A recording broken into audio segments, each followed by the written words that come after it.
हेल' लोगोफोर, नै जोंहा बेरायनो फैलायबाय। बेरायनोखौ माबाथाय बाखाया होनखाबाय दा। जेराव मेरावनो थांनो गोसोबा लिंबानो थांलाबायखायो। बेरायनांगौ माथो लाइफआवलाय। दानो दं दानो गैया। बेरायनानै लाखानांगौ, इन्जय खालायखानांगौ।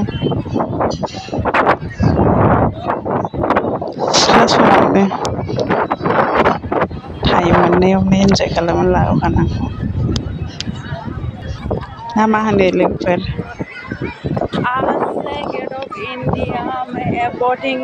बेरायनोबा लोगो जाहरनो हागोन, सोरबा सोरबा फ्रि जाबा कल खालाम आंखौ।